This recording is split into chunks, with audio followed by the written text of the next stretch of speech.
From ScreenJunkies Studios in the heart of Los Angeles, this is ScreenJunkies Movie Fights. Now your host, Andy Signore. Hello everybody, welcome to another episode of Movie Fights. I am your host, Andy Signore, and I'm so excited for today's fight. We have three awesome fighters. I know I say that every episode, but this week we really do. First up, I'm so happy to have him back. He's undefeated. From IO9, it's Germain Lussier. Welcome back, Germain. Thank you for having me. Undefeated, true, but only one match, it, man. so I'll take it for now. We'll see. I think I got some tough competition today. You definitely do. Next up, returning from Nerd Alert, it's Kim Horcher. Hi, I have one win. Yeah, you do? I also came here pinch hitting for someone, I think, so... You beat me. Yeah, you did. Own it. Are you mad? No, that's your back. That, do you? Okay. I remember this man over there. We'll get to him in a second, but he helped make that happen. But next to you, I'm so happy to have him make his debut. Samm Levine, actor, you know him from so many amazing things. No, Sam, we've been wanting you for forever. Thank you for finally coming by. It's my absolute pleasure to be here. I have literally no idea what's going on. I've seen you. I know you are a movie aficionado. He's going to be a threat, guys. This is going to be legit. He knows his stuff. Let's see if he can debate as well as he knows his movies. But thank you, Sam, for coming. My absolute pleasure. Always keeping us honest on the fact-checking cam. It's our own champ, Dan Murrell. Hey, Dan. Hi. How are you? Hi, Dan. Hey, Dan, what do you think about Ghostbusters? Oh, boy. It's great. The internet is not happy with me today. Dan So went on here I record am. to try and defend Ghostbusters and say, why does everyone hate on it? Can we start calling it Ghostbusters 17?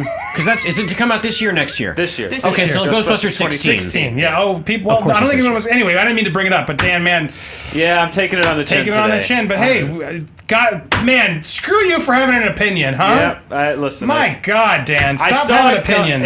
It's like expecting to get hit by a car, and instead you get hit by a freight train. It's probably one of our most disliked videos of all time. ever. The block button. Not yeah, since friends. not since Hal accosted Shia LaBeouf at that weird, You know, where he had the bag on his head at the art exhibit. Oh, yeah. We sent Hal to make fun of him.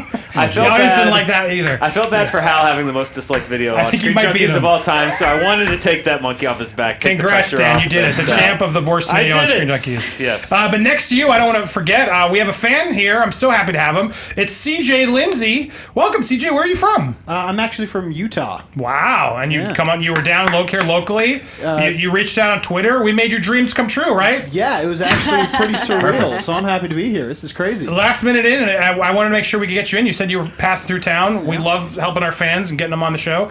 Are you excited to help me here? I might need you to help me judge. Absolutely. I'm Certain on it. times I might come to you for advice. And also at home, if you're watching with us live, hashtag Movie Fights Live. Dan will be checking on the Twitters and taking some polls and doing some fun stuff there. All right, guys. So many fun things, such as who should direct Godzilla, pitch the Tetris movie, and who should play the female Wolverine, X-23. So many fun topics. I say we get right to it. Before we do, I just want to plug one quick thing. We're going to be at Philadelphia Wizard World on June 3rd. Friday, June 3rd, we're doing an Honest Trailer panel. And Saturday, June 4th, we'll be doing a Movie Fights panel. So happy to be coming back to my hometown in Philly. It's a really good lineup, too. Captain America's there. Thor's there. Christopher Lloyd and Michael J. Fox are going to be there. So if I get to run into any of them, I'll be very excited. So To run up the stairs at the art museum. the Rocky I've done it a lot since I grew up in Philly, but I might have to do it again with a cheesesteak, eating a cheesesteak while I do Native it. Philadelphians like that Oh yeah, we love it. when tourists come to town and Oh yeah. Well, I mean, we look at them a little like ha ha ha, but then we still do it. And also, it's like you're not going to make it all the way up there No. at full speed, buddy. You're going to stop for a break about a You're not third of the way up. 19 It's a lot of stairs, Not It's guys. a lot of 1978 Stallone or 2014 Exactly. Michael B. Jordan. But I like that they did it at Creed. They went back. absolutely. It was great. All right, guys, let's do this. Now let's do this! This is where we fight! It is. We're trying to go headphoneless now. All right, we're back. All right, first up, guys, this comes from the Formal Review on Twitter. Basically, Fox is said to be developing a X-Force movie, and it looks like X-23, which is otherwise known as the female clone of Wolverine, might be in this movie. So Formal Review wanted to ask us, who should play X-23? A lot of leading ladies. That could be fantastic. Hugh Jackman built a career off of this character. Who do we think should play X-23? Germain, you're first. I'm going to go with one of my favorite actors out there right now is Mary Elizabeth Winstead. I feel like she's got it all. I feel like we know she can kick ass. She's done it in several movies, most recently 10 Cloverfield Lane, where she was kind of her own superhero. She's got a lot of genre cred. You know, she was in The Thing. She was in Scott Pilgrim. And she's also got the acting chops. She did a great movie called Smash with Aaron Paul. She's got her own BBC show called Mercy Street. And, and she's kind of a blank slate, where, she has all that stuff, but she's still not identified as one thing. She could be identified as the female Wolverine, because she's just, I think she could be it. So that's my pick. Got it. We'll hear more. Awesome. Kim, who are you picking for X-23? I'm going to pick a favorite that I think most of this audience is familiar with and will agree with me on. Summer Glau. Summer Glau is a fantastic actress. I think she has the subtlety but also the strength to put into this role. And she has shown her abilities in many different roles, including River Tam in Firefly, Cameron in Terminator the Sarah Connor Chronicles. She has also appeared in Dollhouse Alphas and as Ravager in Arrow. I think she needs a break because she's so good and she does so well, but the things she's in, the show she's in at least, get canceled, and it's not her fault.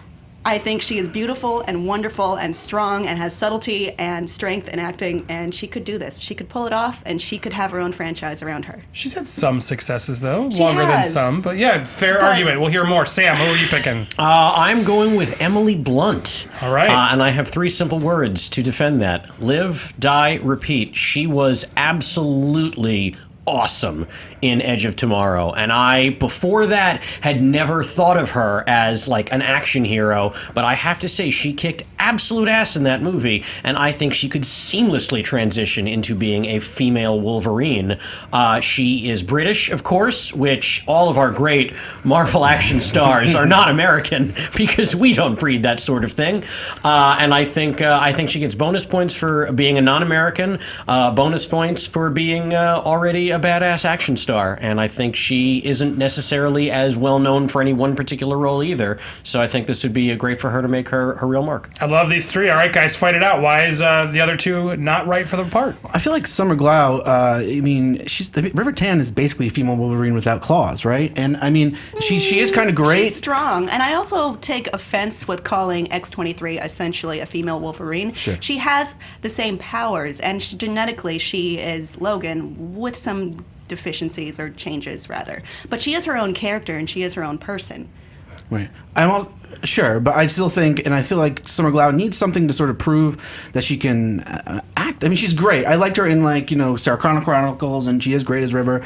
But and she doesn't have the acting chops of Emily Blunt per se, and I think that sort of hurts her a little bit. Where where she's like, she doesn't need this. No, it definitely hurts she her. does need it. But also, she in real life, and this is not a slam, I'm just pointing out a fact. She was a ballerina, and she has a ballerina's build. She is a very thin, waifish gal, and I would expect a gal who's playing this character to have a little bit more bulk to her, skeletally. I feel like every time there's like a big, awesome female badass superhero that's coming up, the Captain Marvel, Lara Croft, Emily Blunt's always the name. Yeah, she is in a lot of things lately. It's awesome that she's everywhere, but she is everywhere. Yeah. What do you say to that, Sam? That she's Emily Too Blunt? obvious of a choice? Not at all. I think this is what the public wants. I mean, whenever we do a cast a female thing on the show, or at least on my shows, Emily Blunt keeps coming up. Well, is I'm not familiar with those too shows. well-rounded? is she really right to key into this particular role and give it the justice it deserves? Let me just ask you this: could John Krasinski be wrong? No. Has Because they're anybody dating. No, they're They're married. married with children. In fact. Al Bundy style. Is John Krasinski wrong, Germain? No, they're both really good choices, but I just haven't heard any argument yet about why I couldn't be Winstead. I'll give you an argument right hear here. Too young. For sir.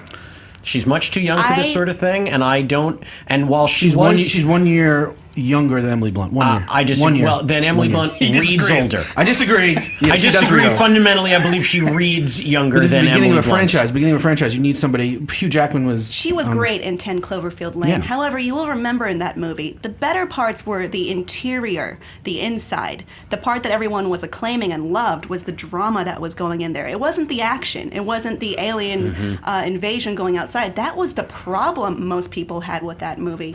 And that is not really what I would point to when I'm looking for a cornerstone star for a major Marvel character. Except that minor spoiler alert, she at the end Alert. becomes, uses all that emotion and becomes and grows and becomes somebody who's really, really badass, who makes that left turn at the end of that movie. Yeah, but it seems more like she outsmarts the aliens rather than fights back Wolverine style. Or she could just pick out the big hammer like Ramona Flowers and crush shit. Again, that's being smart and grabbing the right tool for the job, as opposed to physically being imposing and strong and scary looking enough to get it done just on force alone. Maybe. All right. I think, Andy. So I want to go back around because I'm hearing some good stuff. But again, tell me why yours is better than the other two. I think it really comes down to that blank slateness. Is that, like, you guys made some good points about maybe why she's not the best, but I feel like she has the most room to grow. I feel like Summer Glau sort of, is sort of, nobody really knows her at all. I think Winstead has proven herself already, so she has a name. She can control a franchise, but she also has, one of the best acting things out there. Emily Blunt is probably a better actress, but I think Winstead is just well-rounded in every single way. Kim. I take offense to no one knows who Summer Glau is. She is an outstanding actress. She is Wait, you Cameron. said you did say they did know who she was. They know. I just am saying, like, I mean, like, as a headline, you're not gonna put Summer Glau at the top of a movie poster just yet. She deserves to be at the top of a movie poster. Deserve is one thing. And she's very strong. She has proven herself as Cameron, the only female Terminator that we've ever seen kick ass, be the most capable. The T-3000. Cristiano Loken. Yeah, right? well, just show. She's the strongest, most capable one. She's able to portray that subtlety between, I'm a machine, which you could argue X-23 was made to be like a machine coming up, but also show those cracks of humanity underneath. And also, do you remember River Tam? That woman is a fucking badass, and I don't think you can argue that she is not fit to do an action role. Sam. I think Final thoughts here. My final thoughts here are: there's a reason that Emily Blunt's name keeps coming up for something like this. It's because she is the clear and obvious best choice. I believe the people are not wrong. John Krasinski is not wrong, and I am not wrong on this. She is the heads above favorite. Okay, because I'm close and I'm about to call it, but I just need why, from each of you going back, you told me why yours is the best. Why are the other two not the best? I'm going back around. Sam, really quick. Why not Summer Glau versus Mary? Why are they wrong? Again, Summer Glau, she's not right for this role because she just isn't physically imposing enough. We are talking about a former ballerina. And on top of that, while she is very well known and respected for her television work, I don't know of a film that Summer Glau has ever really shined in, and we are looking for a movie star in this role. And as far as Mary Elizabeth Winstead, again, I think she's a terrific actor, but the movies where she has had to do any sort of action, she's more or less been outsmarting her opponents rather than fighting back hand to hand, and I think that's something we need. Final points against the other two. Ballerinas are athletes. They are strong and graceful, by the way. Emily Blunt is wonderful. She's everywhere. She's everything, and that's her problem. She's too ubiquitous. She's too... I mean, you go, who do I think? 1 second later, you think of Emily Blunt because she's already been doing, and she still is doing these roles. Mary Elizabeth Winstead is a good actress. She is talented. No, that's no doubt. But I don't think that she has shined in roles that took strength and action. She's more of, I want to say, a dramatic actress even. Germain, last points. Emily Blunt is almost too good for it. I mean, I think that she's like an Oscar caliber actress. And I think, Mary Elizabeth Winstead is too. I think she probably should have been nominated for Smash, like I said. But I think she's just, it's above her. That's why she hasn't picked any of these roles. I'm sure she's like... Well, you're doing her a favor by not I'm doing giving her a favor. I see. She doesn't need to do that. And Summer Glau is almost the opposite way. I feel like she needs one more big role. She's so great as River Tam, so good on Sarah Connor Chronicles, but she needs something to prove that she can have the sort of what I'm not doing now articulation between her role, because I don't know. I've never seen her really act beyond being sort of this, waif-like, very intense thing. Okay, I got enough there. Dan. Yes. Anything to add? U.S. soccer fan on Twitter tells us that Emily Blunt became U.S. citizen last year, so she's a U.S. citizen now. Technically American. I said U.S. I said not U.S. born. There we go. Not from US. here. There we British. go. British. Some suggestions I've seen: Rooney Mara, Alicia Vikander, Michelle Rodriguez suggested from Twitter. Kristanna Loken did play the TX in Terminator 3: Rise of the Machines. Summer Glau was classically trained in ballet, also until age 13. Mary Elizabeth Winstead also did ballet until she got too tall and couldn't do ballet anymore. There it is. So there you go. Also, there is a poll out on ScreenJunkies.com. Oh, one last thing. Mary Elizabeth Winstead, 31. Emily Blunt, 33. Summer Glau, 34. So they're all right around the same age. And yeah, we have the poll results. We have but a I'll wait poll. till Okay, after we're done. man, this one's tough because I heard 3 strong arguments. I will say, though, I think I'm limiting you, Germain. Sorry. They got a little bit more towards the end. I think they got there, but you were close. So it came down to Summer Glau and Emily Blunt. And those last, I was listening really close to your last final arguments. Sam had me because you went with the imposing physical threat, but then Kim, you came back with the white ballerinas are totally badass and strong. I gotta go. I think. Yes, it's what the public wants, but I think we know her almost too well. I think Kim swayed me a little bit by the end. Kim gets the points! That's it. I'm out of here. That was tough for me, though. Dan, where did the public vote? This is one of the closest polls we ever had. It was really tough. It's tied at 35% are Mary Elizabeth Winstead and Emily Blunt. And Summer Glau has 30%. So Wow. That's how I you picked are. the Really? last. Good for you. That's how Boom. wrong for you you. were. Yep. I love being wrong. The internet tells me that every week. Round 2. All right, this one comes from Sileng. It's Chris LeBlanc. That's way better than saying his name on Twitter. Gareth Edwards left Godzilla 2, as we all know, which means there's a new director coming onto this franchise. Chris wants to know which director should take over the Godzilla franchise. And this time, Kim, you're leading us out. Which director would you pick for Godzilla 2? I've chosen Guillermo del Toro, who is truly a master and a craftsman at these, well, I can't say these movies, but similar movies, because he is, of course, the director of Pacific Rim, which was his baby. He has a deep appreciation of kaiju and a deep appreciation of sticking to what this is truly supposed to be, and it's more than just an action movie with a big lizard. It does have importance, it does have significance, and I think he is the creative, artistic mind who would be able to carry this in a way that would work internationally, would work not just in America and not just in Japan. And he would be a very, very strong choice. All right, Sam, who are you picking? I went with America's sweetheart, Jon Favreau, who absolutely proved his merit as a big movie action director with the Iron Man first 2 entries into that series, and then a very strong action movie that not enough people have seen, Zathura, which has incredible elements to it, action-adventure elements, and not as critically well-received, but Cowboys vs. Aliens absolutely also underscores his tremendous talents to see the big picture and create these massive scale, very entertaining scenes. Wow, he brought Cowboys and Aliens. I'm impressed. Yeah, Germain. sure I'm stunned by that. You mentioned that. That was all automatically. I said it wasn't critically well received, No, it wasn't. but visually speaking, I think it stands alone. Sure. Sam Raimi would be my choice. I feel like I have never seen a Sam Raimi big monster movie. I've seen Favreau, and I've seen Del Toro do these movies. I feel like he's got this twisted sense of humor. He's got this incredible visual style. He's made some of the best superhero movies ever. You know, when there wasn't a precedent about what it was to be a superhero movie, he sort of was there, you know, right at the beginning of the game. He just had the first X-Men and maybe X2, I don't remember exactly. And he can take these huge ideas and execute them into a down small personal level, which is what Gareth Edwards did mostly successfully in the first Godzilla. I think he's just got, you know, the sky's the limit with Raimi, and he also is without a project at the moment, unlike the other 2 directors. All right, guys, why is yours better than the other 2? Fight!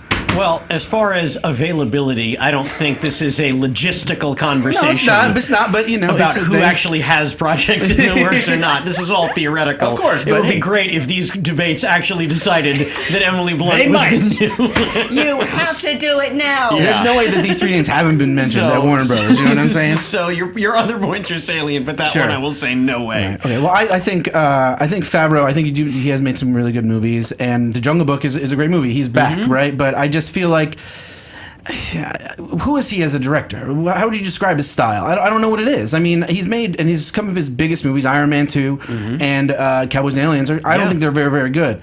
I think Iron Man first one's great. I think Jungle Book's great. He wrote my favorite movie of all time, Swingers. But at the same time, I just don't know who he is as a director. We know exactly who Del Toro is as a director. He's great, and we've already seen Godzilla 2. It's called Pacific Rim. Exactly. And the only problem with that is, and he just doesn't know how to... these big franchises like that, he was supposed to do Pacific Rim 2, he left it. He was supposed to do The Hobbit, he left it. Right. And he's also been on a Are we decline. back to the logistical thing? No. I'm just talking about he's looking at these big franchises. It's not something he's very interested in because I think he has other stories to tell, and I think that's why I feel like Raimi's the better of the two. I always trail off at the end. You're real It's quiet at the end. it's there. real I good. think you should vote for me for prom king. That's all. Thank you very much. I don't think Pacific Rim is Godzilla 2 just because they are, maybe you're not super familiar with the genre and you're lumping them together that way, but they do tell a different story, and they do tell a different story about society, which is something that often gets forgotten in, I guess, big monster movies or kaiju movies, which is the people matter as much as what is going on.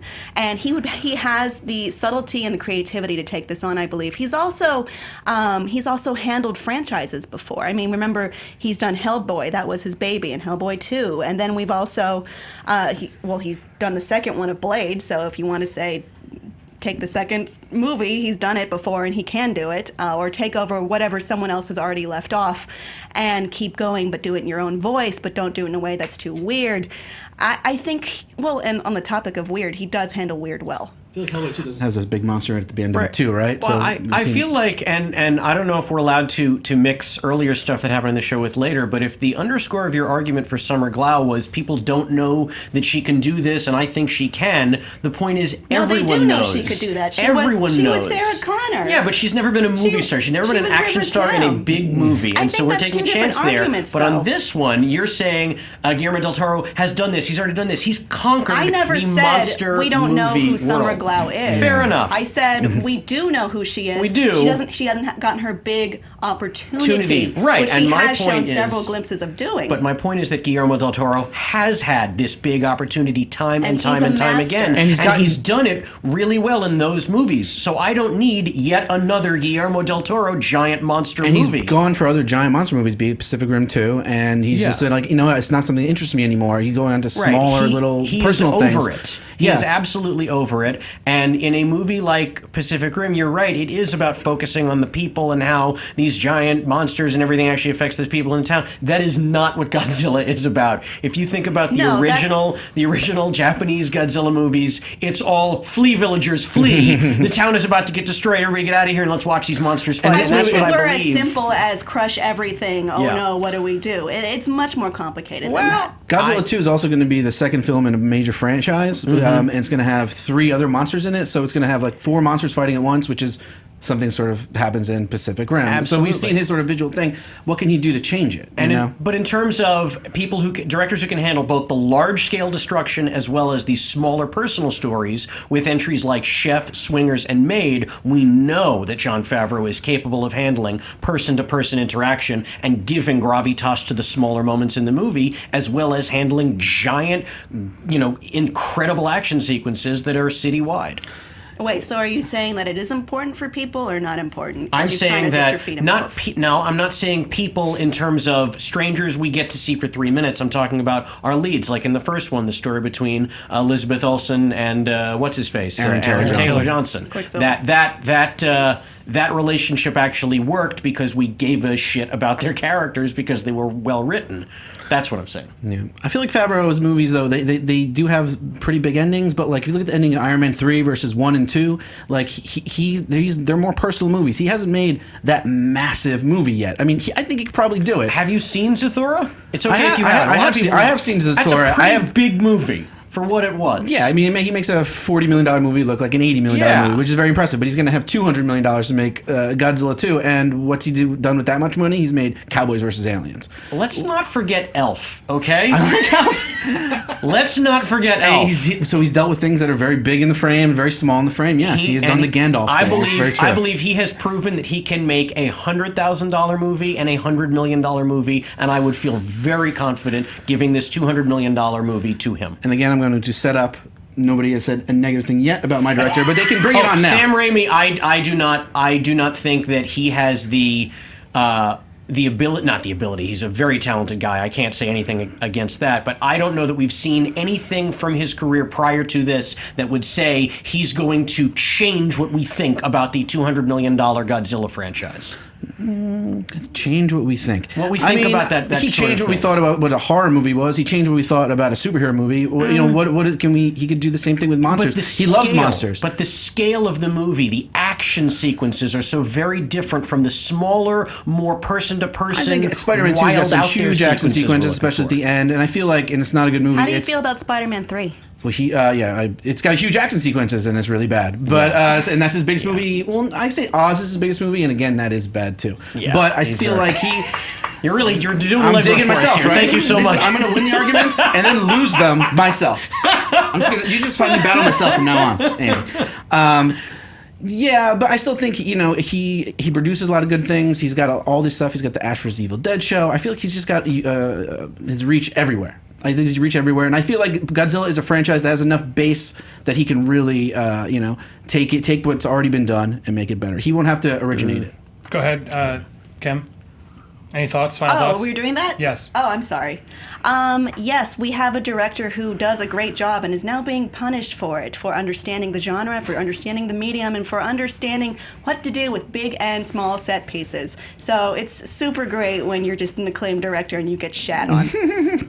You know, they say most directors, once they conquer something, never go back because it never works out. And I think Ridley Scott doing the Aliens movies and then following it up with Prometheus, his second trip back to outer space, is a pretty good indicator. A strong movie. And The Martian, yet again, is another strong indicator of what happens when a great director goes back and tries to reconquer it. Guillermo del Toro did a great job with Pacific Rim. Don't let him go back and sully that nominated reputation. for Best Director and Best Don't let him go Picture is back. clearly deserving of that criticism. Just saying, that's what I happens feel when they like go back. Guillermo del Toro would make a great Godzilla too. I feel like we've seen very much what he's done already, and I feel like since maybe Pan's Labyrinth, he's been sort of on a decline, has never really reached that thing again. Jon Favreau, he's at his peak, maybe his best movie is his latest movie. It's a kid's movie, it's a family movie. I don't know if he's got there. Oh. No. I was... All right, Dan. Yes. Anything to add here? Guillermo del Toro has publicly said that he would love for Godzilla to cross over into Pacific Rim and have him fight a Jaeger. So he loves Godzilla. I guess everyone was wrong in saying he didn't want to do it. Sam Raimi's last theatrical project was Oz the Great and Powerful. He did a Chevy ad earlier this year. He's attached to direct World War III for Warner Brothers, which is an adaptation of the book The Next 100 Years. Kim, I know you mentioned earlier, but Summer Glau wasn't Sarah Connor. She was in Sarah Connor Chronicles. She played Cameron. Keep messing that up. Spider-Man 3 was Sam Raimi's both biggest budget and highest grossing film, and I sincerely hope that and I hope it's a long time ago when Guillermo del Toro passes away, his tombstone says he had a deep appreciation of kaiju, because that's such a wonderful. Guillermo del Toro has a deep appreciation of kaiju. That. He would. All right, there's a poll. I hope you'll be able to. There is a poll. Yes. Oh, you told me the poll results. All right. Yeah. It came down to whether it's right or wrong. I think they made a good point as to we've seen Guillermo del Toro do it. It doesn't mean he wouldn't do it well, but it's like seeing a different director who's good enough to do it was a salient argument. And then I think it came down to Raimi and Favreau, and I just think Sam had a little bit more stronger punches at the end. So Sam got the point for me. Favreau doing Godzilla 2. Very much. What did the fans say, Dan? Well, the fans sided with Guillermo del Toro at 49%, but Favreau was second with 31%. All right, I wasn't the last one. There we go. 20%. All right, moving on to round 3. It's a good fight. Here we go. I'm going to continue this.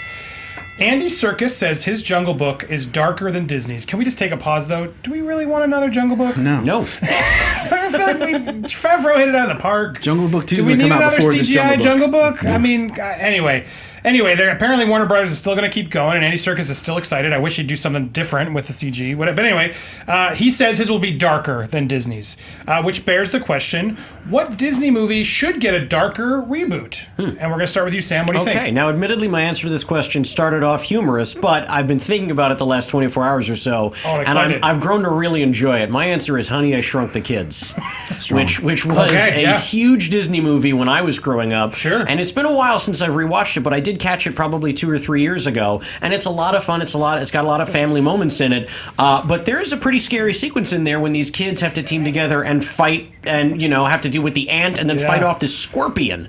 And that was some crazy shit. And I think if they were really going to go dark with it, you could get some really intense material out of kids being scared out of their minds that now they are, a millimeter tall and trapped in a backyard, trapped in the wilderness, unable to call for help. And I mean, we had the washed out Disney version of, the kids are trapped in the backyard. But if they had to actually fight the hundreds of millions of bugs and insects that were crawling around there, I mean, we are talking a straight up monster movie. And these kids don't have weapons. They don't have training. These are real children actually fighting off monster after monster. And probably most of them would die.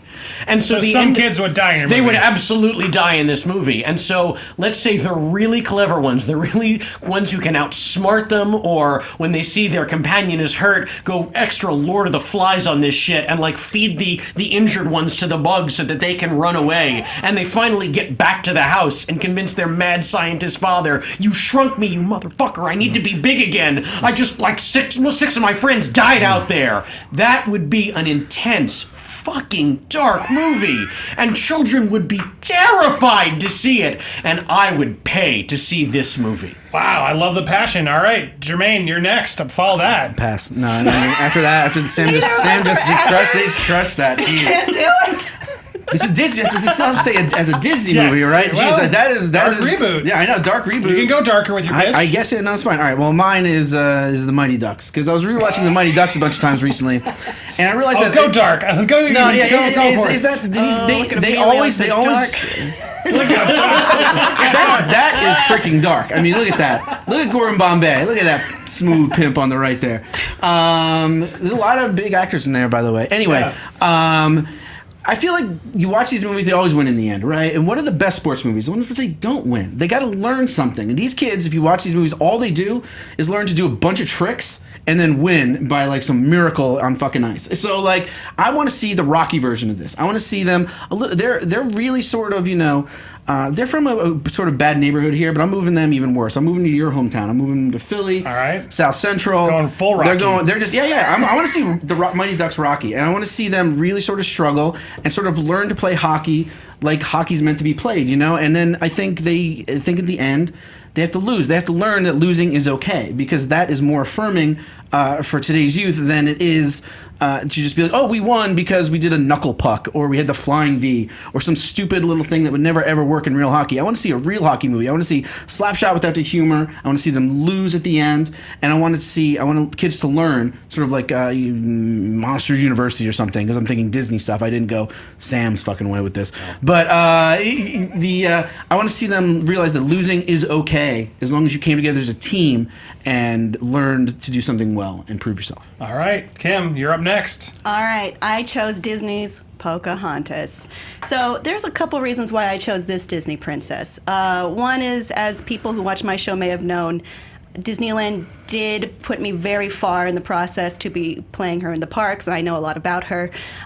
Secondly, I mean, when you look at Disney princesses, a lot of them have dark roots. I mean, when you look at Sleeping Beauty, there's rape in the original story. When you look at Ariel, the Little Mermaid, she dies and is forgotten at the end of that story. Both of those happened to Pocahontas, but in real life. When she was we look at the movie and it's like, these two young adults fall in love. It's beautiful. We're transcending racism. That is not what happened in real life. She was only 10 when she ran into John Smith, when the settlers came to her chief father's village, and he was, to put it lightly, a known liar who would exaggerate about how things happened. Like, he said that she threw herself across him and that he was lauded with feasts and speeches and everyone loved him. That's not what happened. I mean, that's one account of what happened, but that's highly believed historically to be wrong. And then later you have, she fell in love with John Rolfe, and she got married. She was kidnapped and held for ransom when she was 16, when this older man took a special interest in her.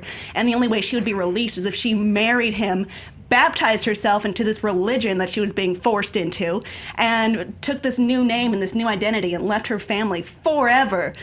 So then they took her to England, and she became a propaganda piece that America's native people should become Christian and should do what Europeans say and no longer care about their own culture and their own beliefs and their own traditions. Pocahontas wasn't even her real name. It was Matoka. And then she died at 21 of smallpox, never seeing her home again. So now we live in this period where people believe Disney! she and John Smith were in love, and you have half Asian girls portraying her at Disneyland, and it's all wrong, and the culture's been erased and smashed, and the scariest thing is, it's all real, and it's still happening. Jeez. Okay, so Way to pick the to fun recap- questions, Andy. So to recap, what you were suggesting is essentially the Schindler's List Yeah. of Disney It's movies. fucking dark, and it's real. And that's the problem, is that it is real. And so people are watching it, and they can't at the end of the movie go, well, thank God that was just a fantasy. It was just a movie. They leave knowing that it was real, and it ruins their fucking day. What does it say? Do they sing Colors of the Wind? I'm talking about people I going can to see sing a Colors movie, of the and Wind. even Sure. though it's dark, at the end of it, they leave going, that was pretty fucking awesome, guys, right? That was a super dark, fucking awesome Disney movie, and I'm impressed. We've also, I mean, I'm impressed with that knowledge, and that was great. But I mean, Terrence Malick's The New World is sort of, I guess, it's not that dark, but it's a fucking Terrence Malick movie, and It it's still. should still be used as a propaganda piece. Sure, I don't think I that's know, I'm right. just saying, again, I think- the cruelest truth is the truth, which is this, and it would scare people, and it would shock people, and you know what? They deserve it. America's native people have suffered enough. They need to stop being swept off to the sides and having their history whitewashed, erased, Disneyified. It's scary and it's fucking real. If I may, I feel like we're getting a little off topic. And while I agree with everything you just true, very said, good. I don't necessarily know that it makes for a more enjoyable dark movie. I didn't say enjoyable. Well, I that's said good. dark. Well, the It's supposed to question be is, what Disney. Disney movie should get a darker reboot? Fair well, enough. Yeah. But that is, So I'm dare I saying- say, too real. Well, I was saying, I That's think, why it and I should be think- made. We need to finally face the truth as a nation. Right, but So no but it's- songs. But it's in Disney I mean, movie is the thing. probably Like, not. Oh, but It maybe can, songs. It can be like Tarzan, where someone else Just sings. around the river bend. Are we doing that in your version? Yeah. No, no, no, Virginia no, no, Company? no. Oh, boy. I think Savages might work. That's a scary song. That is a scary Yeah. song. No, I Is feel, there a funny raccoon? No. oh, no. It's Is real. there like a real raccoon? It's Okay. real. feel like- Child murder, rape, kidnapping. It's Oh my God. happening. I know we've already seen, but we've seen the dark Guess you versions. guys lose. There's the darkest. No. Yeah, I mean, like the New World is a dark movie, and that's not even half as dark as she wants to go, and that's fucking Terrence Malick movie. I feel Yeah. like, I mean, like, so if you're looking at like the bar of dark Pocahontas movies, you know, we have this pitch, Terrence Malick, and then Disney. So I think we've seen a version of it, not the version you want to see. No. We've seen it again. Honey, I Shrunk the Kids is damn good. I'm trying to think of one. It's, A really better. I stumbled onto it in the dark and then realized I do want to see this movie. No, I mean, it's- we are talking 6 kids, Predator style, fighting monsters, but with no guns, the no thing is, like, knives, again- no explosives, and no Carl fucking Weathers. The thing is that again, that's again super duper scary. I want to see a version of that directed by like James Cameron or something like that, or Sam Raimi or not Jon Favreau. How But yeah, What about Guillermo? I see Maybe? Guillermo's version. I see Yeah, Guillermo's that's version of right. that. Yeah. But I mean, Disney, like I feel like you want to make that so good, you want to make that so dark. I feel like Disney can't go that dark. Well, That's the thing is that they we're saying that can. Disney, you can go PG-13, but a PG-13 Disney movie is Pirates of the Caribbean, and which is not that dark. You know, You keep like saying you can't go dark. They won't go that dark. But should they go dark? Well, I think they should. I think Should if they go we're- dark? Absolutely, and if we're answering the question honestly, it's pitch a version of what Disney movie should go dark. And I mean, Sure. this is all theoretical. None of these movies will ever be made the way No, we're it talking won't. about.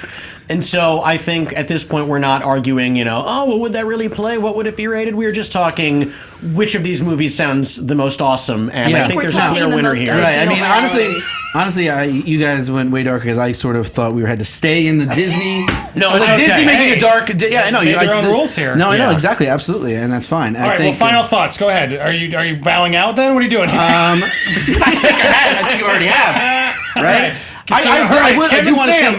see. I do want to see a Disney movie where kids lose in a sports thing because they need to make more sports movies. Fair enough. Anyway, I'll give you a that's yes to my that. But now let's soapbox. focus on Kim and Sam here. All right. Do it. Again, the question here is what Disney movie should get a darker reboot? Should. Give me a reason why the other one's not as good as why yours is better. Oh, I was going to shoot into why mine is better. Well, I already heard why yours is better because it's real and I heard all that. Why is it you haven't said anything mean against his? I mean, it's fine. It's kind of digging into that nostalgia thing being unearthed, and it's just like, let's do this thing again. And recast Rick Moranis, which would be a sin. By my competitor's own admission, it's fine. Whereas I take serious umbrage with this dark Pocahontas reboot because no one, knowing that this is a true story, is going to leave that theater with a good feeling. And I think that's what audiences want, You even don't if the need movie a is good dark. feeling. They don't need to. They Even just if need the to have movie learned is something. dark. What we need, People what want we to be should do- entertained. They don't want to be scared. They don't want to see Requiem for a Dream I don't care with what they Native want. Americans. I don't care what they want. love It's what Requiem they for a should Dream. have, and what you should have is justice. Oh boy. Shit. Good luck, Andy. Good luck. Crap. All right, Dan. Yes. Oh, all right. Anything to add? I'll just give you some time to think. Thanks. Yes, there was a Terrence Malick movie called The New World centered around Pocahontas. Andy Serkis said on his Jungle Book that it's great to scare kids in a safe environment because it's an important part of development and we all love to be scared as kids, so we shouldn't overly protect them. So he's going for the rough uncle way of like, come on, it's good for you. Honey, I Shrunk the Kids, for those that might not have seen it, starred Rick Moranis, directed by Joe Johnston, who also directed Jumanji, Rocketeer, the first Captain America movie for Marvel. Mighty Ducks also starred Eldon Henson, who's Foggy from Daredevil. And yes, Pocahontas was completely full of shit. There was also a Pocahontas Part 2, Journey to a New World, Oh, that direct-to-video movie's movie. garbage. That movie was equally, Pure from what I can garbage. tell, as full of shit as the first Pocahontas Disney movie. So there you go. Whew. All right. Well, so it comes down to what should get a darker reboot. I think it comes down for me, what Disney movie should get a darker reboot. And I think one of these is a story that should be shared and people should be educated about, while the other one is a movie we probably would prefer to watch, and that's Sam's, which to me was creatively out there. So I got to give the edge to Sam, even though I think you're. I guess the native people lose again. Oh no. Oh Jesus. That's below the belt, Kim. That's below the belt. No, you know what? No, She's it's right. true. That was a good fight. She gets the point. Oh, I don't get to make one back. I gotta. She went below the belt. I gotta. That was fun. She did it. I'm So gonna you're go for taking it. the point Taking away. the point away, and I'm giving it back to Kim. I'm giving them both points. Both get points? They're both getting points. I can't Sesame does take nothing. the point away, but I gotta give her a point for going there because I thought You're that like was a ballsy. judge who literally during sentencing was like, well, Yeah, she's even though the guilty. jury has found you completely guilty, I see that glimmer of hope in your eye. Hey, I'm gonna make it interesting. You gotta get both of these rounds, Jermaine, to I stay in know. this. Yeah, I told you I was gonna. Well, Thanks for the undefeated. Who There. won in the poll? Well, you picked the top two choices. Yes! So you're finding out ways to agree with the Pocahontas was number one with 46%. I stand by. I was going for Sam, but I like that you went hard at the end. I'm giving it to you for. She gets a bonus point. Honey, Yeah, I the Shrunk Jews were Kids was slaves. second with 33%. Let's not go there again for the rest of the show. It's a fun show, people. They were slaves for thousands and I'm saying thousands it of now. years. If you go to pressing them, you're losing. Go ahead. Sorry, Dan. Wayne Zelinsky was an immigrant family. Yeah, it was Pocahontas was number one with 46%, followed by Honey, I Shrunk the Kids, Mighty Ducks. All right, this will be fun. How you doing over there, man? You liking this? Where would you have gone Based on the, I mean, I don't. based on the argument, CJ? I don't want to see any of those movies. Smart. Based on the You arguments, gotta pick one though, Honey, I Shrunk the Kids. right? probably. But then I Yeah. think she got some. I It was mean, hard to argue with that argument. You're kind of a joke. You're kind of a jerk if you don't give yeah, her the point. and she called me out for being a jerk, so I had to give her the point. So well I done didn't know there. you could do that. It's a first. It It is. is the first. All right, we're going to round 4. This might be hard to believe, but they're not doing either of your movies, but they are doing a Tetris trilogy of movies based on the video game Tetris, which is about moving shapes. And this is in the works. James Banks, Tamagotchi Hero, wants us to pitch a Tetris movie. How do we make this interesting, guys? You must include at least 2 actors and a director. And tell me how you would pitch your Tetris movie. Jermaine, you're up first. My director, Edgar Wright. Pitch your movie. Okay, yeah. My stars, Simon Pegg and Nick Frost. We know these guys Wow. want to work together again. They've already finished their Cornetto trilogy. They have incredible chemistry. they're going to make the Tetris movie. Here's what happens. They're going to be a couple of stoners. No big deal. They're sitting there. They're playing games. They're playing Tetris. They fall asleep. What happens? They have these dreams. These dreams about Tetris. They're in Tetris. Sort of like Tron. Why are we in Tetris? I don't know. They wake up the next morning. They wake up. about right. Yeah, they're stoners, right? They wake up the next morning. They go get their little cornetto. You have to have the reference in there. Yeah. And what's going on?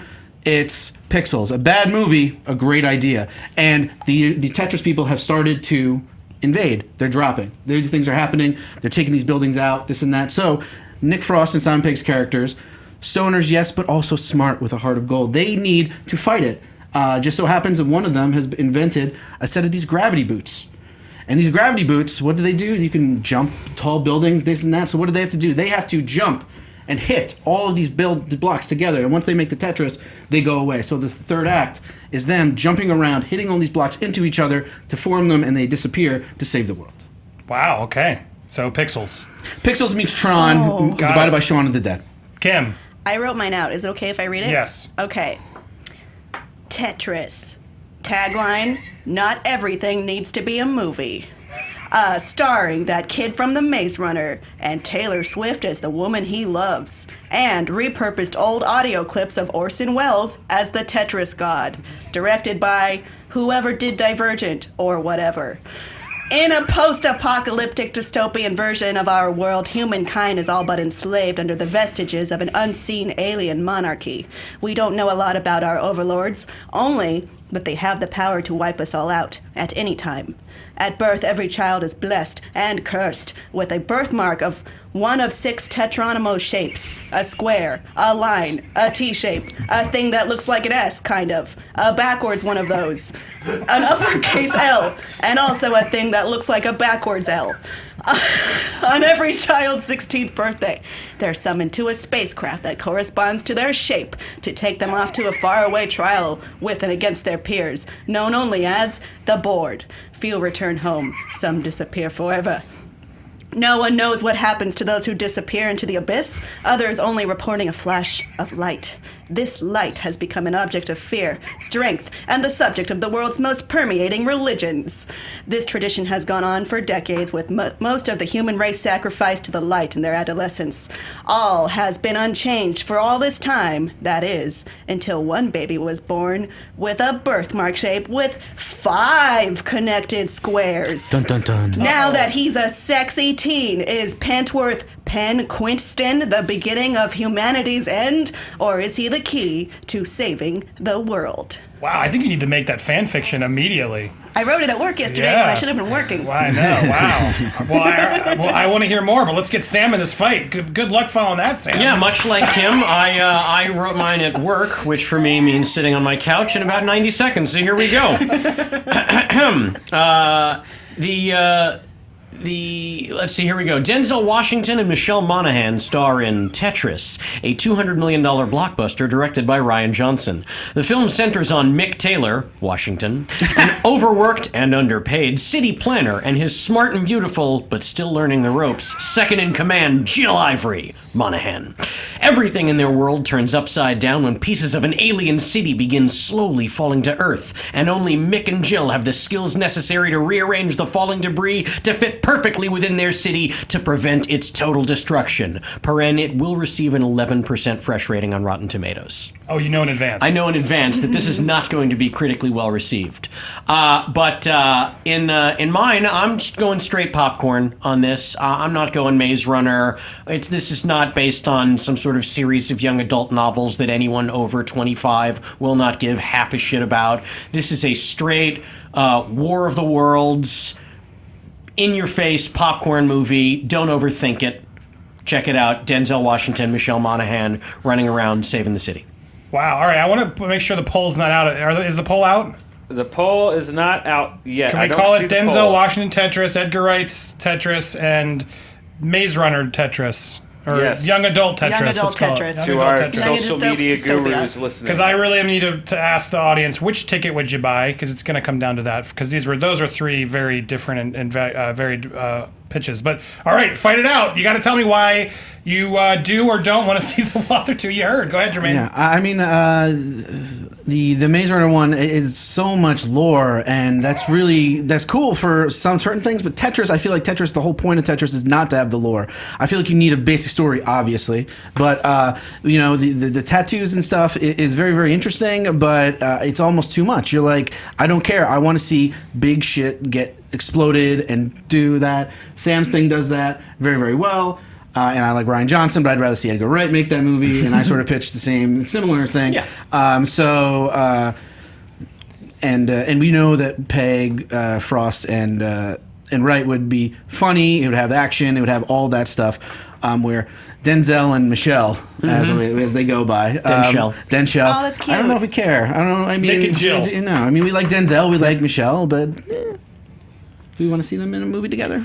I take a slightly Tetris? different, I think, attitude toward this, which is indicative with who I've cast and what my tagline is, which is this movie is fucking bullshit, which is what Andy already did off the top all of this. three of our movies are fucking bullshit. No. There should be Tetris in general. No, what I'm saying is the idea of a Tetris movie in general is Right. fucking bullshit. You are I 100% did correct. a completely cynical, it's going to make money. Yeah. It means nothing. And that is what Tetris, the movie, is all about. So are you doing a parody? No, let's take it seriously now. Is this a parody, or are you just doing a cynical copycat to try and I'm be young adult saying, franchise? as a creator, I'm kind of cynical about it, but this movie would be balls out like trying.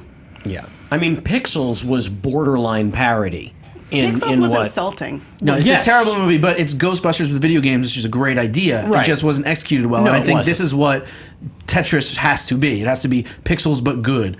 Ghostbusters with video games. I think the problem there is the concept itself is already so stupid. Trying to make it funny is only going to hurt it. It doesn't have to be funny necessarily. It could be. Well, it's Edgar Wright and Simon Pegg. Yeah, is it but gonna be a their drama? movies have humor in it. But if you look at Hot Fuzz, it's an action movie with comedy under it. Shaun of the Dead is a horror movie with comedy under it. They're comedies. Doesn't if you it go kind to, of- if you go to Blockbuster, I think it you'd be underwrites uncomfortable. their comedies. comedic genius to tie them to such a stupid title as Tetris Yeah. and try to make this I'm just cool looking at the and movie I relatable want to and funny. see, and I think they would come in with a fun pitch, and they would try to make as best movie as possible. I mean, I mean, don't get me wrong. I love the trio of guys Sure. you're talking about. Edgar and Simon and Nick are tremendous, but I feel like they are all so much better than this. They don't deserve Tetris and in a they good would way be phoning it in. they're above Tetris. They would just be there for the paycheck, whereas Denzel And Ryan Michelle Johnson would Monaghan be and there for the Ryan paycheck. Johnson, Ryan Johnson they're would be there for the paycheck 100% there for the paycheck because they know what is being asked of them, and they're not going to try to change it. I feel like my guys would try to elevate it. I mean, the movie's going to happen, right? If the movie is going to happen, we want Yeah. to see a good version of it. Everybody who goes to a movie doesn't go in saying, "Oh, I know this movie's going to suck." You say, "I hope it's good. It's probably going to suck, but I hope it's good." And at least if you went for the Edgar Wright version of this movie, you'd be like, "I think that's the best one that actually has a chance of being good." Well, I'm calling it. I want to see. Is the poll ready? The poll is ready. So I'm going to really defer a lot to the poll in this one, but Sure. where my leanings are. Sure. Where my leanings were, I wanted you to own that it was a parody. So parody? when you said that they were taking it seriously, then I feel like it Well, lost here's some the water. deal. The way I wrote it, it's like it can be a book series, a franchise. For sure. So you're going real. So Personally, I don't care for this kind of movie, but I know it would make that franchise money. but it's so silly. But so I got to give you props though still for the amount of detail and stuff was there. I think though I'm leaning towards Germain just because I think if I had to watch one, yours is probably going to be the most fun. But I'm going to defer to the poll on this one. Sure. The poll is authoritative with 50% of the vote. Oh. A plurality, Germain's pitch is Whoa! by far Hey! the leader. Back Germain's in the still in game. it. Can I make another comeback? You could. No, I don't think so. You could do it. But I kudos to all Anything's three of those possible. amazing Tetris pieces. Maybe this is the trilogy. There it is. could be. There it is. This sounds terrible. Round 5. I'm never watching this. By the way, I think a plurality is 51% for those parliamentary procedure geeks at home, because I know I'll hear about it. So he was the winner. He was the winner. Okay. He was the winner. I'm going to go home and vote, and it's going to go up, and it's fun. Angry Birds open, guys. it sure did. Yep. Speaking of things we Yay. love, what movie's existence makes you most angry? You guys get to pick. There's this Kim. Pocahontas movie I heard about. Seriously. No, I love it. Kim, what movie's existence makes you, in honor of Angry Birds? I'm not trying to crap on that movie. Some You kids will love can. it. I mean, it's technically good luck, But right? they're angry in the movie. What movie's existence makes you the most angry? Here's what shouldn't exist. Minions. At all. In any form. And now they have their own movie. I mean, we were talking about cynicism in the last one. This movie is real and it makes me cynical. Oh, Papagena. No, don't do that. They are the symbol of... they are a symbol of nothing. They could be nothing. They didn't need to be in Despicable Me. And what's disgusting is all of the merchandise from Despicable Me is these little nuggets that are just, they don't say anything, they don't do anything, they're just there to be silly and play off these stupid jokes and not really have anything meaningful to contribute. And now you see, your older aunt posting memes on Facebook with a minion in a hula skirt, and it makes no sense, and it just contributes to the stupidity and the downfall of us as a society, and I hate them, and they should go to hell and die. Banana? No. Banana? No. All right, Sam. I'm just mad now, too. Now, quick question. You did ask me earlier for 2 choices on this in case there was a tie. Am I allowed to... Is he allowed, Ken? Am to I switch? allowed? Did they do a coin toss? I don't have heads, so just go yes or no. There wasn't a tie. He wants to switch. You can switch then, yeah. As Okay, long as great. it was a coin toss. Because when we were talking about our pitches for a different movie, it occurred to me that makes the absolute point for why the movie I think should not exist, or which for existence it. makes me angry. Battleship, starring Rihanna, and for some reason Liam Neeson. That is a movie that should absolutely, under no circumstance, exist. That is a film with an utterly incomprehensibly dumb plot that was based simply on the fact that it was an existing, known property. That's the only reason that movie was greenlit. Some poor schmuck writer had to sit there and go, Battleship? They want me to make Battleship a movie? And then they did. And then they made no sense out of this story. It's absolutely a terrible movie that should never have been made. I believe the audiences and the critics made that abundantly clear when the movie was reviewed and when people bought tickets or really didn't buy tickets to see this movie. I have sat through this piece of garbage, and I can't actually remember a time when I was angrier at watching this movie. I saw that film on a plane. I had half a mind to walk out. Wow. Wow, dangerous. Germain, what are you picking? I'm going to get real pretentious here. I think those are both really good picks, but I went to film school. Didn't you? And I really hate the movie Boondock Saints. It's a movie that a lot of people really, really love. But if you really, really love it, I get really, really mad because it means you need to see more movies. It's a movie that was made. That is basically just every great movie from like 30 years before that thrown into one. I mean, it is every John Woo movie. It's The Killer. It's Hard Boiled. It's Tarantino. It's Pulp Fiction.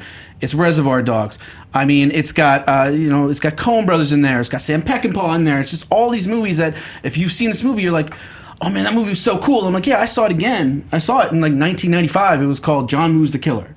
And you're like, oh, and then it's an Irish mob movie, okay, well, obviously mob movies, there's a bunch of great ones there, but like State of Grace and The Friends of Eddie Coyle, it's just all these movies that people should see instead of watching Boondock Saints. But yeah, Boondock Saints gets revered. I can buy Funko Pops of Boondock Saints. I can see a sequel to Boondock Saints, and I think the people in it are really good. I like Norman Reedus a lot. I like Young Indiana Jones. I like. I'm blanking on Monty Python. What's his name? Terry Gilliam? No. John Cleese, Eric Idle, It was Terry not- Jones, no, Michael it's- Palin, It's okay. No, it's not. I forget. gotta be one of Whatever. Graham Chapman. Yeah, I got it wrong. Yeah, but think I named them all. yeah, you got it. It's like saying I really love GoBots, but knowing Transformers exists. It's just total bullshit.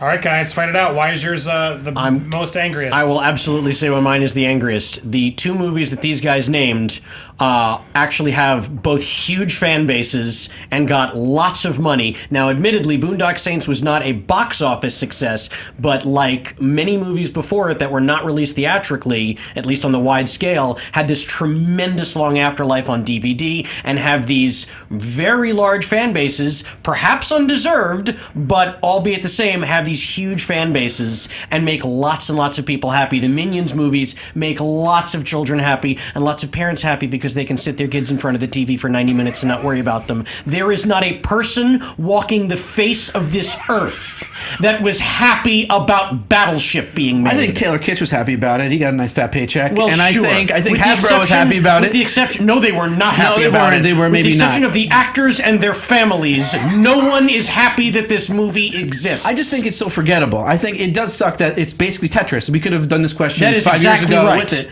But I feel like it's just a forgettable, stupid action movie. It makes no sense, sure. But there's so many of those. It just so happens that this one is attached to a big franchise giant name. game, yes. Right, and Minions isn't for us. I hate Minions as much as you do. Probably, well, maybe not as much, but I do hate it very, very much.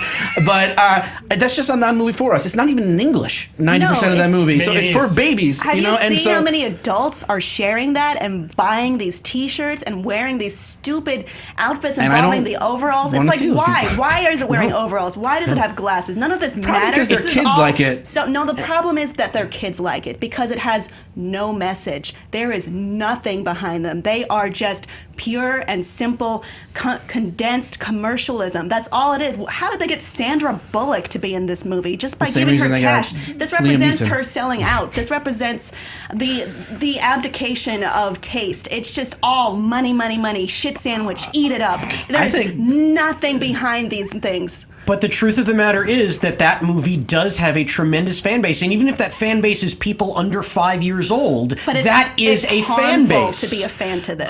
Well, that may be so, but it has fans. It has There's so people much better who you are could do, seeking though. it out, people who bought tickets to see it in The theaters, people wasted who will buy the potential merchandise, who will buy to it on have DVD. this platform to speak and have a voice and to utterly waste it is the biggest travesty. Well, that may be so, but it does Why have Battleship? fans. Why Battleship over Boondock Saints? Because again, I'm not talking about quality. I don't think Boondock Saints is that great of a movie either. Yes, it is trying to rip movies off that were like it, but Boondock Saints is an absolute independent feature. It was not greenlit by a major studio. It didn't have to clear the way of getting $100 million budget to be made. It was like 6 guys were like, hey, everybody want to put in $5,000, we'll make a cool movie, and they did. And even though it's not a great movie, it was cool to them, and it's had this really long life with douchey college guys who think it's fucking awesome to like Boondock Saints. It also exactly. got us Norman Reedus. And it's got Norman Reedus, who is a badass and a that's great the dude. first yeah, time but I saw it's him. Liam Neeson that has John Hamm and Michael But Keaton. no one in Boondock Saints was working just for the paycheck. No, it's true. In Battleship,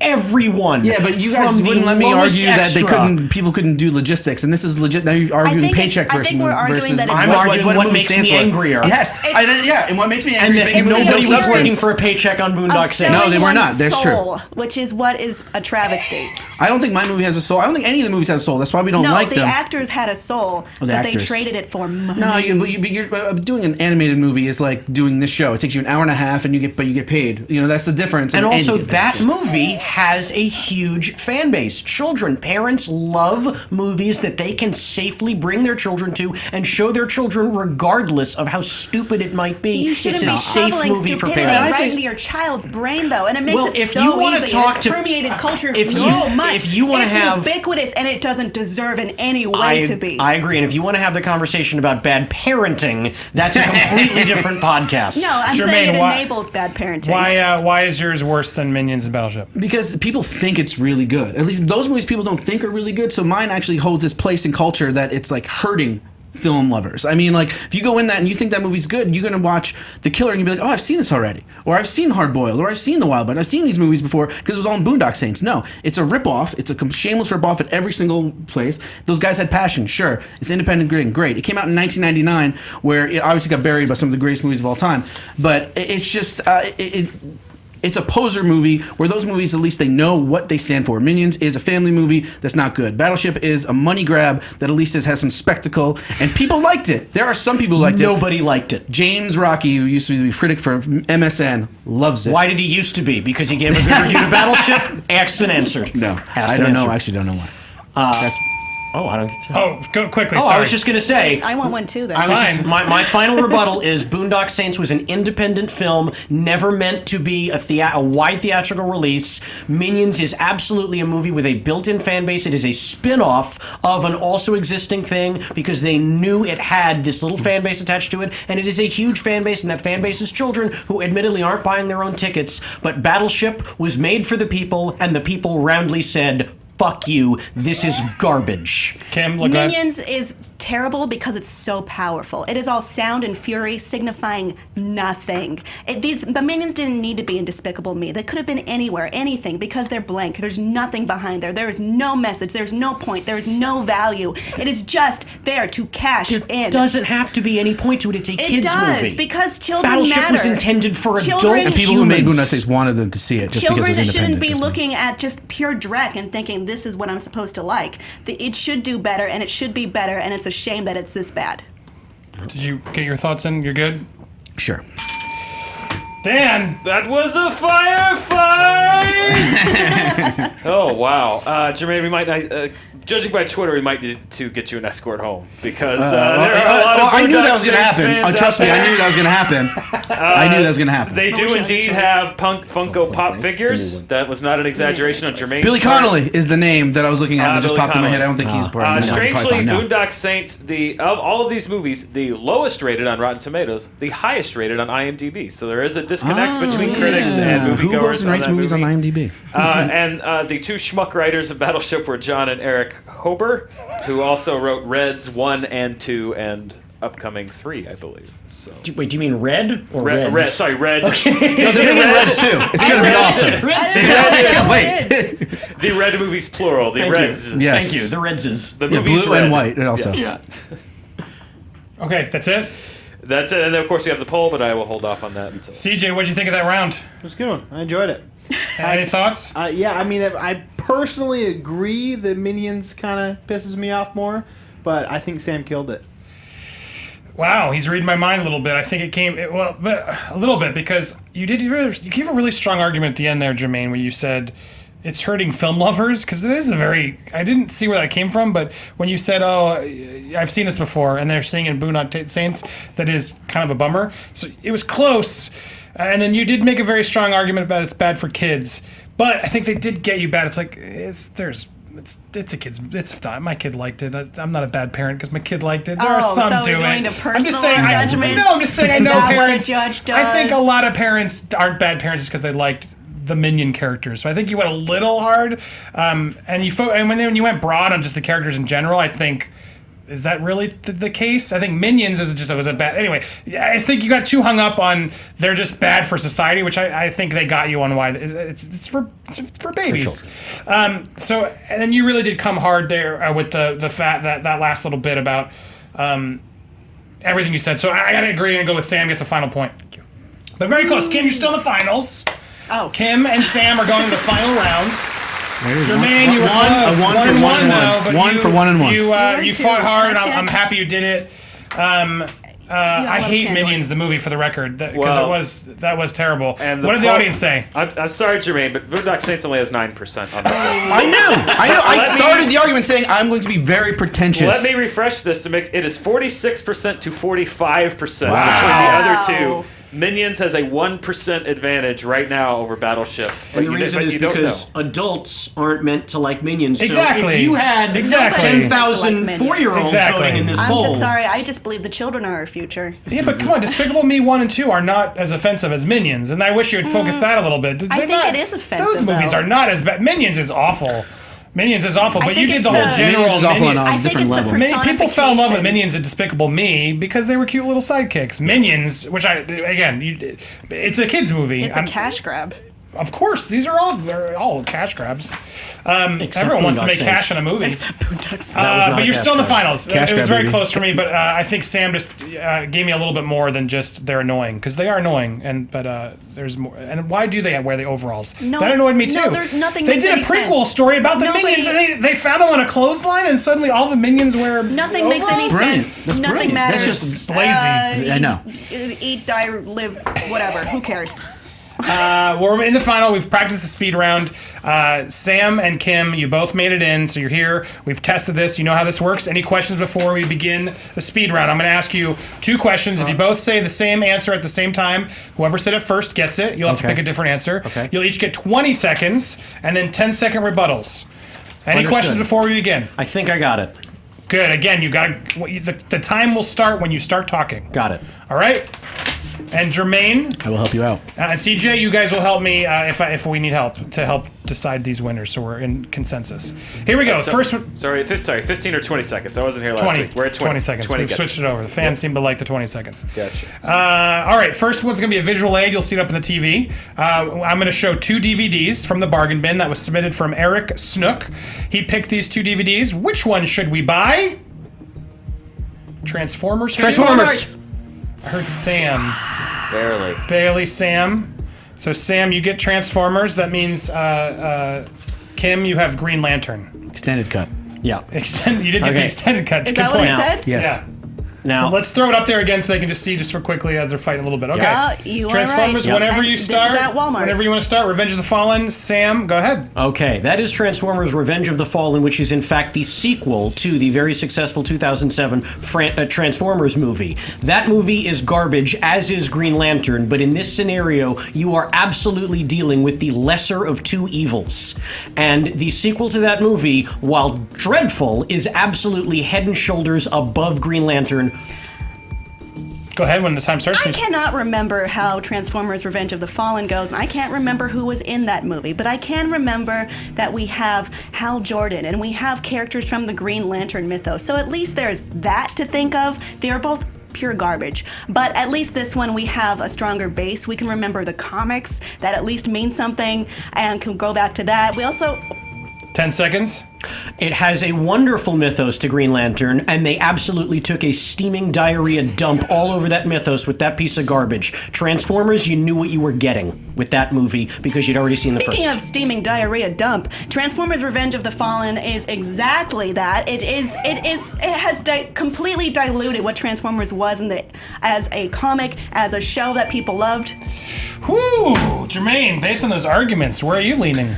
I think I like the idea of the Green Lantern. At least it brings the nostalgia. I mean, because I think the Transformers movies don't really have the nostalgia, and I think that was the strongest argument out of both strong arguments. CJ, what'd you hear?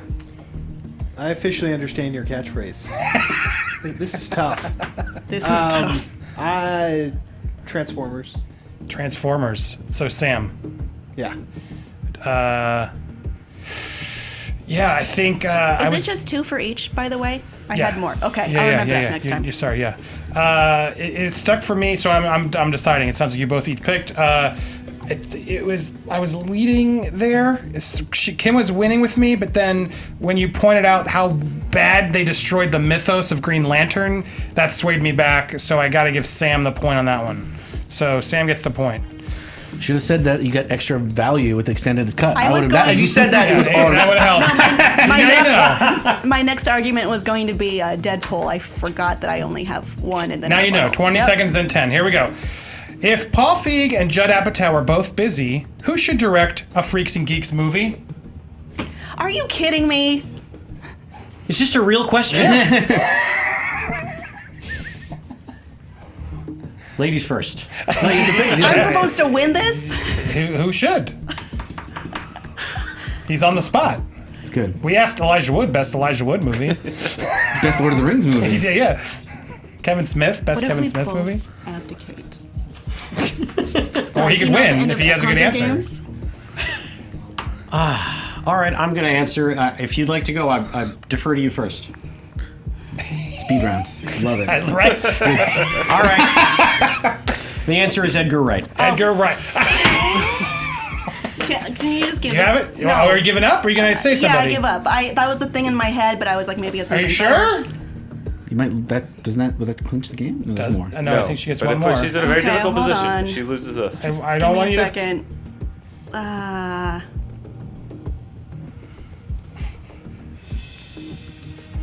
I don't know. All right. It's a tough Give one. it to Sam. 5, 4, 3, 2, 1. All right, Sam gets the point. That seems unfair.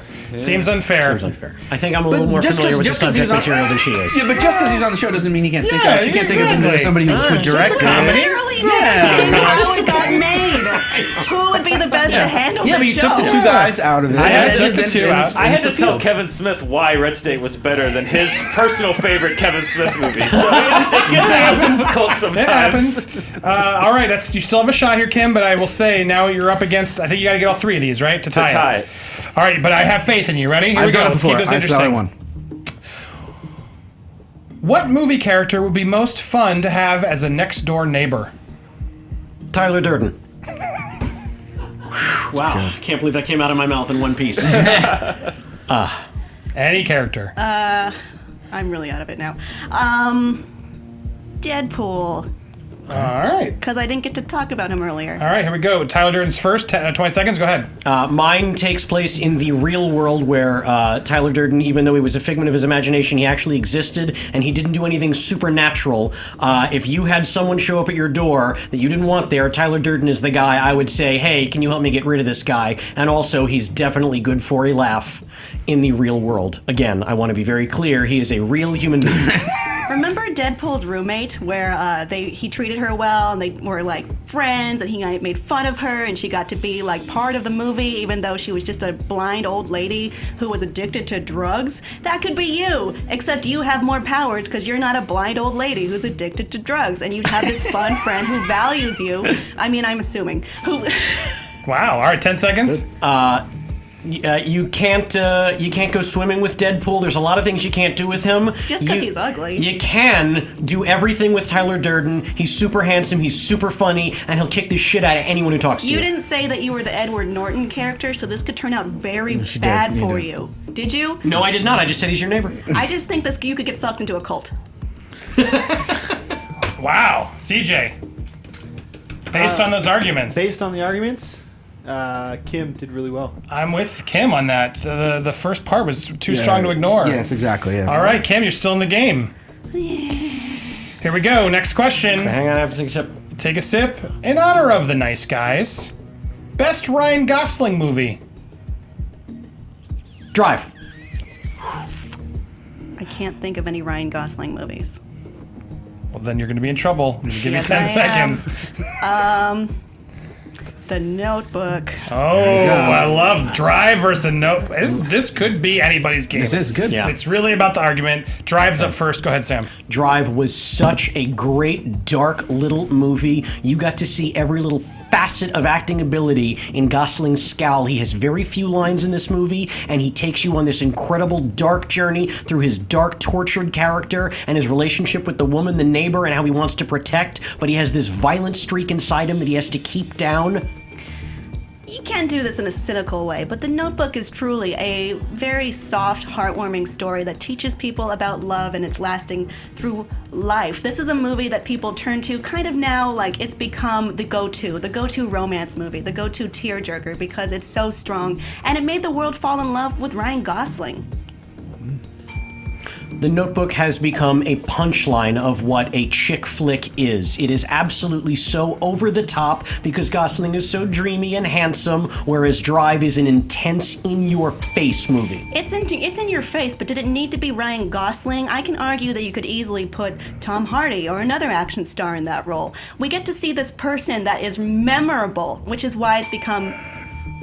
Ooh. Sarcastic quote fingers went up. Those were good fights, I gotta be Very honest. good, yeah. Germain, I have a leaning, but I'm just curious where you guys are going. Yeah, I would have said Drive is the one, and I would think Sam's first argument was super strong, but I think I'm like 51 on The Notebook. Yeah, she came around with me with the sort of fact that she's now anyone could have played Drive, and Yeah, I don't think he that's sort of true, came but it kind around. of makes sense. Yeah, it was in a way. fight. CJ, would you have gone the other way? Couldn't have played I it in would have the other gone the movie? other way. With the fact that The Notebook has kind of become a joke a little bit, I would have gone Sam, but 2-1. Wow, she's still in it. I thought can't he help had but it too. think there's a little skew here. Can't help but think. No, Trying to make up for that freaks He's and geeks got nothing in question. this. No, I have nothing. That's why we do this. All right. Hey, it's not over yet. Now it's now it's a tie game. No. Thank you. My competitor just said she says surprise us. No, because it's hard Kim for me has to do to these. win. Okay, Kim has to get this last question to prompt a tiebreaker. To force a tiebreaker. All right, this one's kind of a silly one. It's really anybody's fight. I'm looking at him. I'm gonna say it's tough. If I had this one, I would Also, I think freak I see out. what's going on here. So, What? Again, this is a creative one. We're trying. We'll see how it goes. What should be the title of Star Wars Episode 8?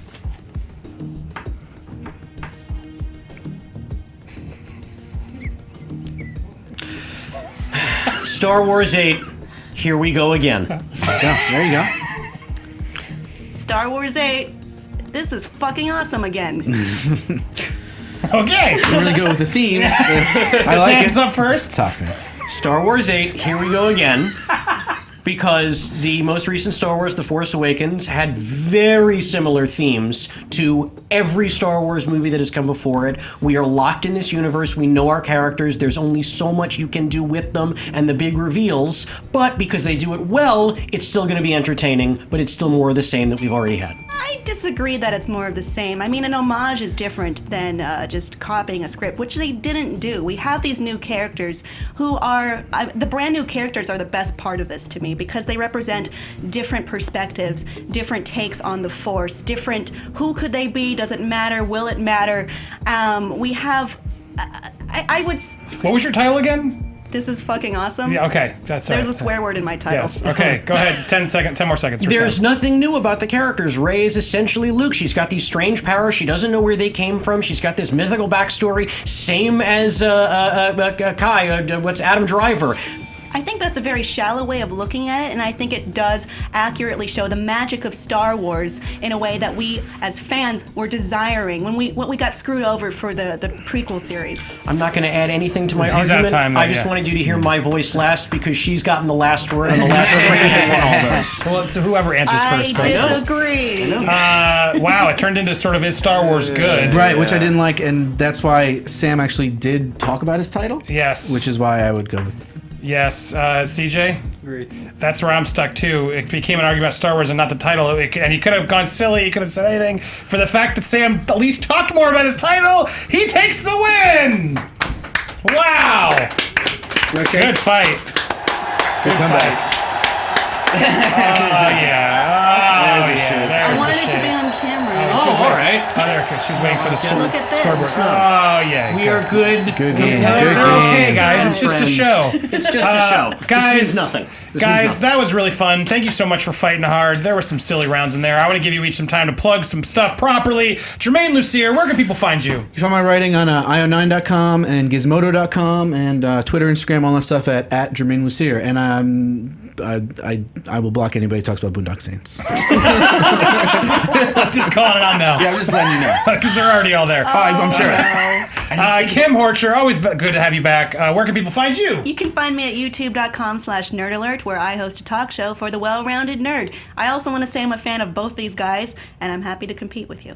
No, very nice. I was happy to watch all three of you compete. Samm Levine, what would you like people to find you at? Well, I want them to find me in their hearts because I, too, thought this was a wonderful show with great competitors and a great host, and I'm very glad I could be here. You can find me on Twitter. I'm at Samm Levine with 2 M's. And then coming this September on roosterteeth.com, you can see me in Crunch Time, a very fun streaming series. Love Very it. cool. Yeah. I'm excited to find that. Dan Murrell on the couch at Murrell Dan. Hi, at Murrell Dan on Twitter, and every Monday at 11 a.m. Pacific Time with Summer Movie Report. Yes. With Sasha Pearl Raver, we're going to be covering the big weekend: Nice Guys, Neighbors 2, and Angry Birds. What's going to be number one? We'll talk about it on Monday. A lot of movies we're breaking down. And on the fan cam, CJ, how was it for you? It was awesome. This is really, really, really cool.